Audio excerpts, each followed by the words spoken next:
Please join me as American Justice presents a memorial to a great icon of the entertainment community. I'm Bill Curtis. The food business would never be the same again as Pillsbury Poppin' Fresh Doughboy died last month of a severe yeast infection that plagued the biscuit billionaire for many years.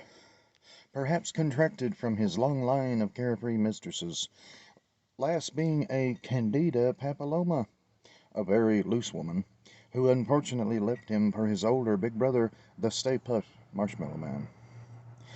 He even once tried to date Sally Morton, but she only seemed to add salt to his emotional wounds. Pillsbury's affliction was compounded in recent years as he suffered tremendously from abdominal pain induced by blunt force trauma related to repeated pokes in the belly. It is rumored that his infamous last words were, no one could decipher what it meant, but we all felt it may have meant, stay warm and fresh, my friends. He was only 56 years old.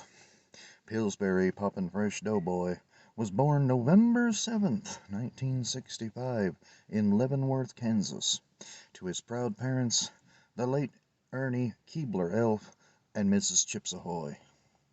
The family cemetery was twin-packed, as Doughboy's former commanding officer, General Mills, instructed the military honors as Reverend Orville Redenbacher led the capacity crowd in prayer over popcorn. Dozens of celebrities turned out to pay their respects, included one Miss Mrs. Butterworth, who opted to sing a rather sweet gospel hymn. Hungry Jack, who we learned had just finished breakfast. The California Raisins, who claimed about Doughboy's passing that they wouldn't have known unless they hadn't heard it through the grapevine. His great-aunt Betty Crocker and her son Duncan Hines. The hostess Twinkies, who, believe it or not, turned out to be homosexual Democrats and dating each other. Uncle Ben's, who arrived late for he had been throwing rice earlier at a wedding downtown.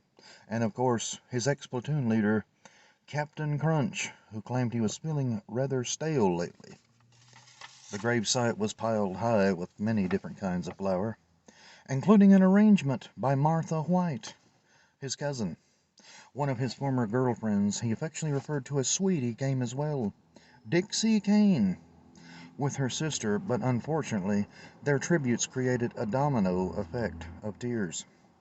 His first cousin came all the way from France, a Mrs. Croissant, and his longtime pastry chef from Germany, Mr. Strudel.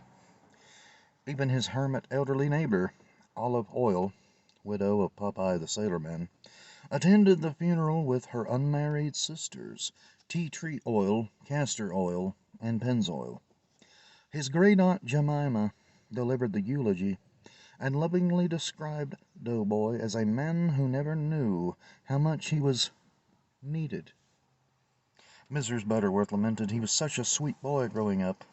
With a tear in his eye, Hungry Jack had to be helped off the podium as he described Doughboy with warm and tender affection. When we continue here on American Justice, we learn how Doughboy rose quickly to fame in show business. Proclaimed as a self-rising star, he eventually enjoyed the fruit of his success. Far from where he was born and bred in Kansas, Doughboy was an all-purpose talent and baking prodigy, but his later life was filled with many disappointing turnovers. He at one point joined a cult, but claimed he got tired of drinking their Kool-Aid. He had a very troubled marriage. In fact, it was said he got fed up with being abused by his wife, Pizza, and he declared he would not take her crepe anymore. He finally asked her if she loved him, and she replied, "No, I do not." She accused Pillsbury of adultery, which was true, with a Chinese prostitute by the name of Yummy Tiramisu. His great-uncle Hiram Planter always threw off on his great-nephew, saying he was nuts to do the things he did. Being half Danish, he was never taken seriously as a youth. Being rough around the edges, he had to learn to soften his demeanor. His third-grade teacher was Bavarian, a Mrs. Eclair. She stated she always felt that he had potential, but lacked a good work ethic, seemingly wanting everything to be easy as pie. He was considered one tough cookie, but not a smart one, wasting much of his baking fortune on half-baked schemes and falling victim to the snares of promiscuous, dirty s'mores. He eventually turned around, however, and started dating a nun, Sister Schubert, who helped him see the error of his prior ways and rise out of butter, confusion, and sin. It seemed again he was on a roll in life.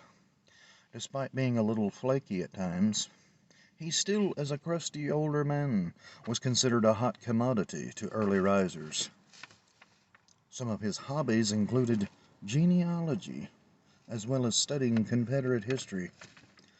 Doughboy is survived by his Italian ex-wife, Pizza Dough, two missing identity children, John Doe and Jane Doe, the youngest boy, the infamous adult industry veteran, Dill Doe, and always the pessimistic of the group, his son Sour Doe, who thought it useless to ascend.